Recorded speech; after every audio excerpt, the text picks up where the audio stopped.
I'd like to ask you to introduce yourself. Hi, I'm Mike Ballard. I'm the husband of Jennifer Armstrong. Um, did you want a whole life bio or G- uh, Give us a brief mini background. brief background? Okay. Well, I was born in the state of New York in a little town called Binghamton, uh, medium-sized town, really, in 1945. My father was in the army, and my mother had just recently been discharged from the army just because she had me. And the um, uh, the upshot of it was is that I was born, and then I went off to live with my parents in various places that they lived all over the planet, and that included 8 states of the USA and 3 foreign countries. Wow. Uh, um, and as I grew up, my main my main influences environmentally were the north of the United States in Pennsylvania and Michigan, although Michigan can be called the Midwest, and in California. Although I also lived in Arizona for a while, and some other states, but those are my main influences there. Um, and I graduated from high school, and because there was the draft, I went into the Marine Corps, and because I wanted to volunteer, I wanted to choose which service I went into. And then I came out in 1968, and no, 1967, sorry, and went to Michigan State University, graduated with a BA in English. uh, and then, you know, and I got jobs. I got jobs in factories, and then I got finally got a job in the library, which I could tolerate. And then I, the rest of it is all about well, I started writing for the oldest socialist newspaper in the USA in the '70s, and left that organization library for 23 years. And during that time, I tried to help organize a union all the time I was there. Um, so, without much success, but with some success here and there. Um, then I retired from the library and early and went to Australia. Now I live in Thank Perth you with very Jennifer. much, Mike, for that narration. And I do note that, was I right in hearing that you got out of the Marines 1 year before I was actually born? Well, yeah, that's correct. So could we be right in calling you a cradle snatcher? Yes, yes. I suppose if that's the way you think, then I guess that would be the case. Um, um, but actually, I don't think that that's the case. I think I was snatched from the cradle by Jenny, but I don't know how I mean, it all just happened that way. So, and we couldn't help ourselves, so we got married. We had to get married because if we didn't get married, we wouldn't be a question of citizenship and state borders and all that kind of thing. It was a shotgun wedding, Shotgun, yes, yes, forced by the immigration department. yes, exactly, exactly. But that doesn't mean that we didn't want to live with each other and love each other and all that. But I mean, we just had to do this in order to do that. So we did that. And then after that, we did the other. Yeah. Okay. So Mike, Mike, I had one question for you, and my internet pal John was talking to me recently, and I think he left you a message as well. You had a very short dialogue, just 2 messages, and he was considering.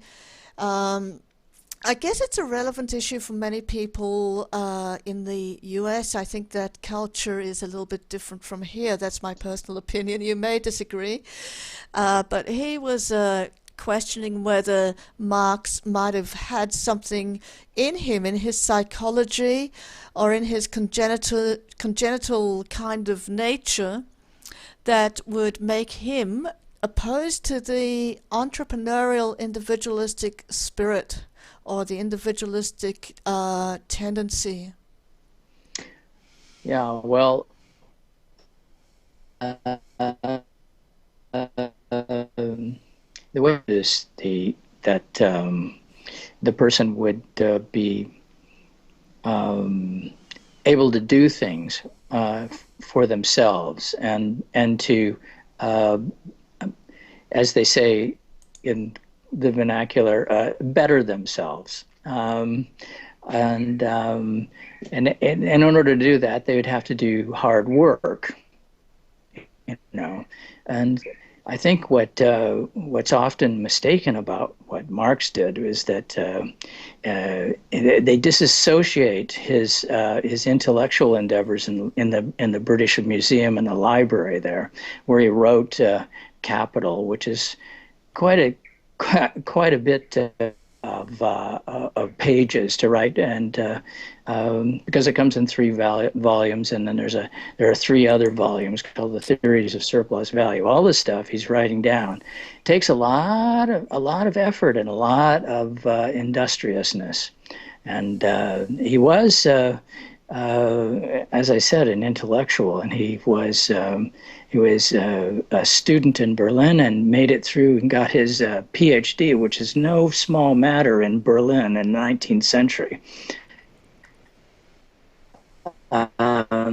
He came to be friends with an entrepreneur, ironically enough, Friedrich Engels, who ran the factory for his father in Birmingham in England.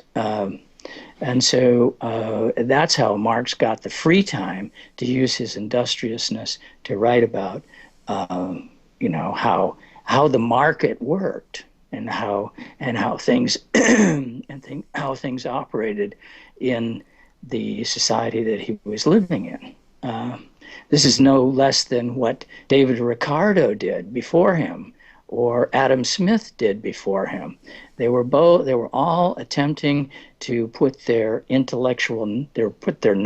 to the wheel, so to speak, and describe what it was that was happening in the political economy.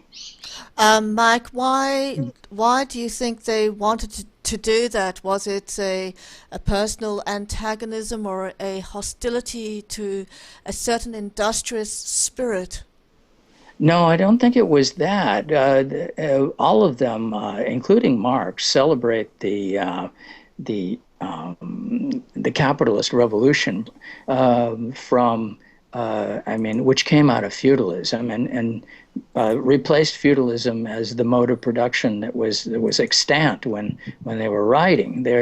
What their primary purpose was, I think, and the thing that really drove them from their inner selves was the thirst of their intellect for solving problems, and the way their intellects gravitated was toward understanding how the economy worked.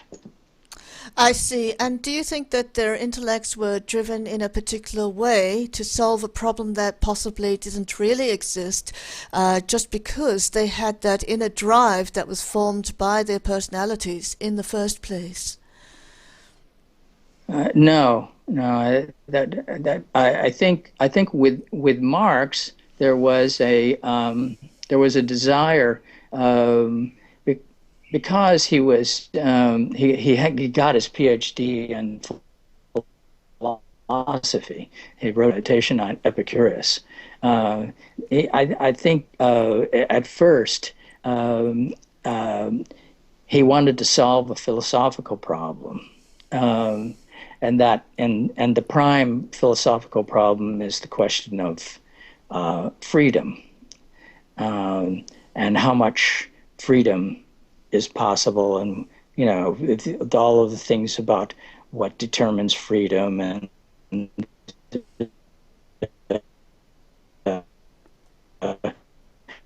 you know, all the way up, you know, the extreme individualism, which was more or less celebrated within the Enlightenment that came out of feudalism. So I don't know. I had probably gone too far now. Right? Do you think that Marx would have viewed the extreme individualists as his philosophical enemies? Yes, in enemies in the sense that he was critical of the sort of individualism which denies other people their freedom, and so. And people who, on the, shall we say, the left, I mean, the first ones were from the right, and then on the left, people who were saying that all you needed was individual freedom, and the anything that was collective or social should be left out of the equation, because that was the only way to be authentic. People like Max Stirner. I was going to mention him. Do you think that do you think that individualism and the social aspect of ourselves are necessarily in contradiction or in opposition to each other? Well, yeah, I do, because I mean that's as much, but that's like an endpoint kind of political conviction that I have. Not conviction. It's not like a dogma. It's like anybody can question it. It's okay with me. If you can, if you can show that contradiction between the producers not getting control over what they produce isn't causing a psychological imbalance in society, then that's probably a topic I could talk on for about an hour. So I think you know, I think that the problem is that that sort of relationship is so deeply rooted in our that we produce a lot of illnesses as more or less either breakdowns of our actual human nature, or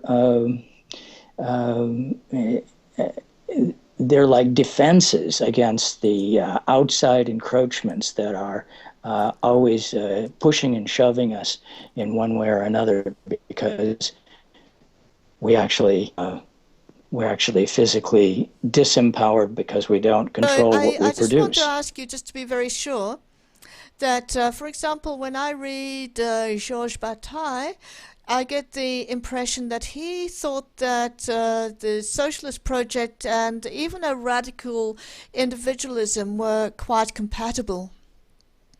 And what do you think? Are they compatible psychologically speaking? Oh, certainly. If you take off the ideological cover of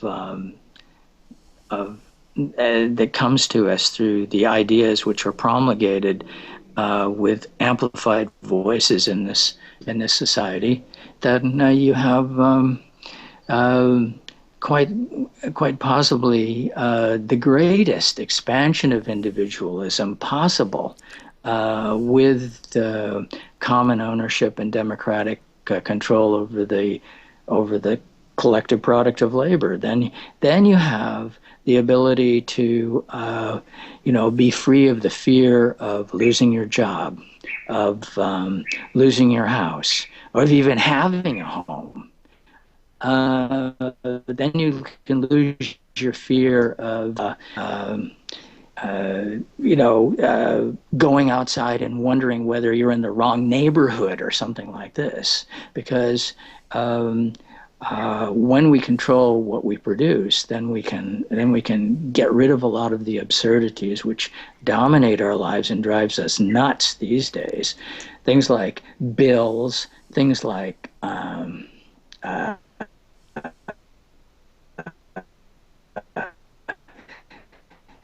banking stuff can be that's necessary. That's necessarily a part of those sorts of transactions can be stripped down to the bare minimum without the need of those entities like banks making a lot of money for manipulating symbols across the stock market boards of the world. So it opens up individualism in the sense that individual sovereignty, which is what Georges Bataille was all about.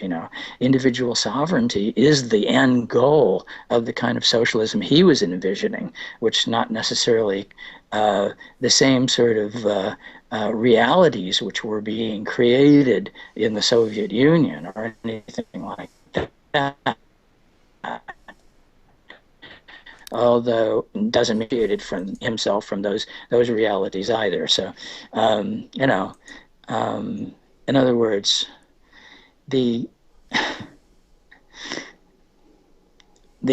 I think that the amount that the individual actually becomes freer when they control the product of their labor. That's the end point of what I'm about to say about that. Okay. I think we'll finish up there because I think you're getting tired and you're dropping your hands. Always a sign of a fatiguing boxer.